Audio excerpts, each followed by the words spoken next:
There's some things in life you can't forget. For me, one of them is this tree in front of my childhood home. You see, I grew up poor here in Greensboro, the ninth of 10 children. We had no phone, no air conditioning, no car. What we did have was an alcoholic father who beat my mother. Despite all that, he was still my father, someone we counted on. When I was in the 5th grade, my father died.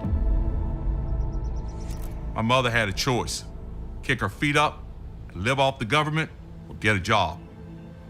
My mom took her 5th grade education and walked across the street and got a job at a university. She cleaned up after other people's children to provide for her own. She told me to dream. She told me with faith and hard work, I could achieve anything.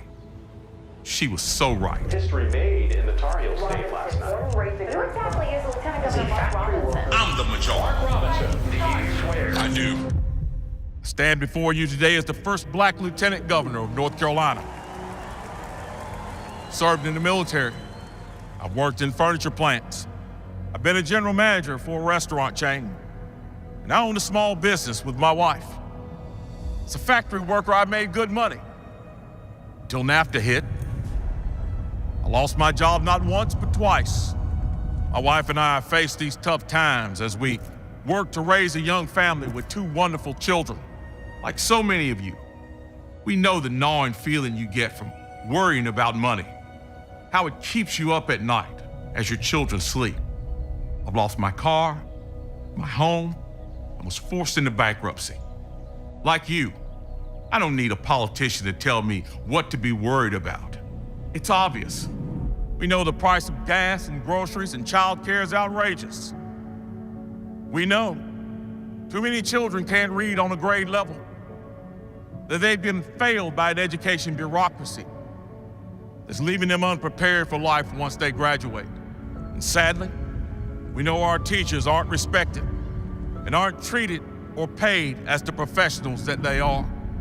We know that shuttered factories like the ones I've worked for have left scars all over the small towns of North Carolina.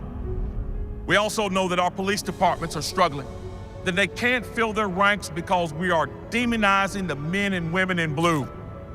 North Carolina doesn't need more slick politicians who use work boots and Carhartt jackets as props in TV ads. They're just pretending to be one of us. You see, it doesn't take an Ivy League education to understand the problems we're facing. What it takes is somebody with a backbone and a vision, who cares about serving instead of climbing the political ladder. I'm running for governor because we deserve to be represented by someone who's actually lived like us. Someone who wants to serve, not rule. I don't care about the zip code you live in, the size of your paycheck, whether you're black, white, straight, or gay. None of those things should determine your future or your child's future. No one should have to choose between paying for medicine or making a trip to the grocery store. And our streets should be safe, and so should our schools. These issues shouldn't be Republican or Democrat issues. They should be the issues that transcend the gridlock of our capital. If history teaches us anything, it's that Americans don't run from trouble. We run towards it. Now it's our time to stand up and make history, so that kids who grew up in uncertainty like I did, that they have a chance to succeed, and that they know that they live in North Carolina, a state where anything is possible. Someday you and I will be gone, and I don't want my family to see a picture of me and wonder why I didn't fight for them. I want my children and grandchildren to know that I did everything I could. That's what I'm fighting for, and that's why I'm running for governor. Will you join me?